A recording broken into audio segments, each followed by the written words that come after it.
What's up, YouTube? It is September 27th today. I just came back from a bike ride with my dad. Just cooling off, and then I'm gonna go do some errands and things. Today I wanted to bring back this post I had written many years ago. This was probably in 2011. As I mentioned before, it has always been very tough for me to get into the mindset of losing weight, and that's what I had thought. I had always thought that it was really about losing weight and not about changing a lifestyle. I'm gonna read this sheet right here. I know it looks like a lot of stuff. I'll probably paraphrase some of the things, but it's good to know that what I had attempted to write back then is being applied right now.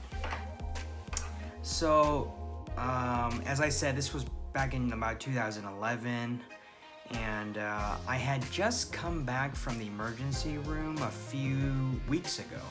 And I happened to have an emergency room encounter where I thought something was wrong with my heart, but it actually turned out to be something with my back spasming and making my arms tingle. So let's start. And it occurred to me that it was important to watch what you eat and make sure you do things that are healthy to your body. Weeks before my ER incident, it never struck me that what I was doing to my body was disrespecting it. I flooded it with junk food, sugars, and fats. I don't know about the sugar part, but I'm sure about the junk food and the fats part. I'm not that big of a candy person. At the same time, I was pushing myself to exercise, and that additional anxiety and stress on my body really took a toll. Now, after more than a week and a half, I'm slowly recovering from the ER incident. Things that I've learned in the past, but now I'm doing. So I did do it back then, but it kind of tanked slowly. There are 7 points here that I'm going to discuss now. Number 1, eating healthy. This encompasses the nutrients that you allow yourself to consume. Choosing the right foods to fuel your body is just as important as choosing the right suit to wear to an interview. If you want to impress that interviewer and you want to leave a good impression, you better choose something that will make yourself shine. I know there's going to be people that disagree and always say, well, you can't judge a book by its cover. But what's that initial attraction to pick up that book? That's what I'm talking about. Number 2, eating smaller portions. I found it amusing that most of the time when I attempted to eat small portions, I never really stopped to see how much smaller I ate. Of course, I could say, all right, I'm eating 2 ramens today. Instead of eating 2, I'm going to eat 1 3/4. That is still smaller, technically. What I learned about eating smaller portions was I had less bloating, it was easier for my body to metabolize things, and of course, less food coma. I used to love going to buffets because I would definitely try to get my dollar's worth. However, when I realized that what I was doing was just sending my body for a roller coaster ride, I banned myself from buffets. That was back then. I know I relapsed and I went to several buffets after that. And even to this point, I do crave to go to some kind of buffet to eat. Probably because, it's lunchtime right now. At that same time though, so I banned myself from buffets, and it wasn't just necessarily because it was a buffet, it was also because I hated that disgusting feeling after the buffet war. In plain and simple terms, smaller portions equals less to digest equals happier feeling body. Simple as that. Number 3, exercising daily. I know it's tough to exercise every day, but what is harder is dealing with health issues that may last more than a few days. Exercising is a great way to prove to your body that, yes, I care for you, I care for you, but please do your part too. I used to think that exercising was all about cardio and weights. What I recently started to practice is walking and slow cardio. Walking is a great way to relax the mind, reduce anxiety and stress, and it also still works your heart pretty good. An added bonus is that you're also using a low impact exercise, so it's nice to your joints.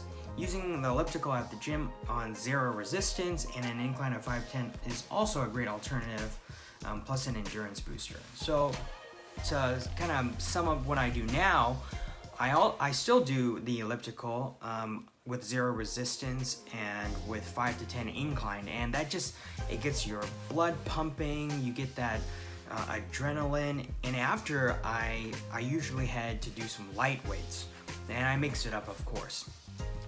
Sleep, number 4.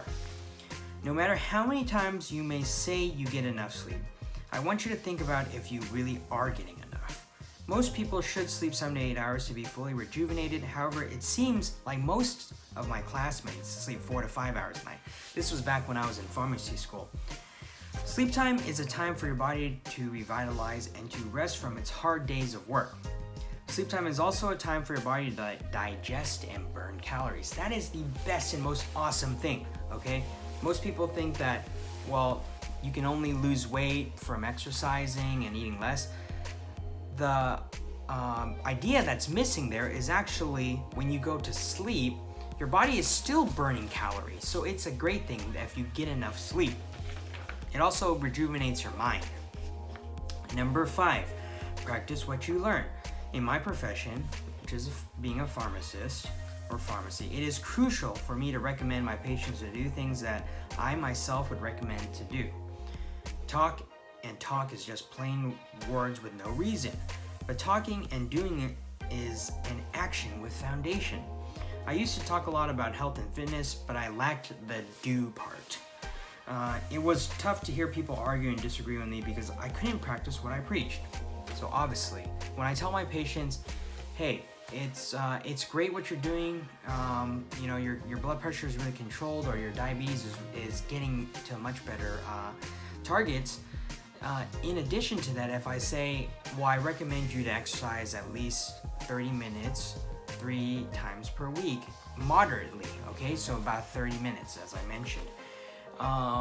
If I cannot do that, how am I supposed to be able to tell my patients who they're supposed to trust and listen to my recommendations and advice? Number 6, dedication. Make sure to be dedicated to what you believe in. I want to remind you that you are the most important contributor in achieving a healthier you. Never give up, never surrender. It's a famous quote that I adopted before entering pharmacy school, and I feel like it plays an even stronger role in life lessons. If you continue trying, you'll never give up, and you'll never surrender. This quote actually came from a very famous alien movie that I felt at that time was pretty downplayed. It was a Tim Allen movie called Galaxy Quest. So anybody should check it out. It actually has a very good plot and it has a good storyline with some good lessons. Number 7, the last one that I'm talking about. Decrease the stress. Stress is a major contributor to injury to the body, whether it is physical or mental. I know many things in life are unfair. Yes, I've established that already. But there isn't anything you can change except for yourself. Maybe I should reword that. But there isn't anything you can't change that is yourself. Don't stress yourself over little things. Take some time off from what you're doing and try to do more relaxing things like simple exercise, maybe swimming on your off day, or going for a nice leisure bike ride, or even walking in the park. Or lastly, just plain meditation can get your mind to calm down, get your body to just go into a state of calmness and bliss. And don't let that anxiety take over your body. The most important thing, I think, out of all these things that I have talked about is you must move on, and you have to do it. Time is something that we can never get back. So taking in mind all these 7 points that I had talked about, I think that it's a good reminder. Again, most of these videos I make for myself to remind me that I'm moving towards the right track, I'm moving in the right direction. How many of these things do I practice now? I'm actively working on all 7 of them, so I think these were tips that I had established a long time ago, more than 8 years ago, that should definitely apply now. and I hope that these tips may be helpful for other people as well.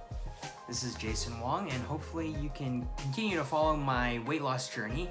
I still haven't come up with a name yet. I was thinking from fat to fit, but I feel like that's really generic. Anyhow, peace out until next time.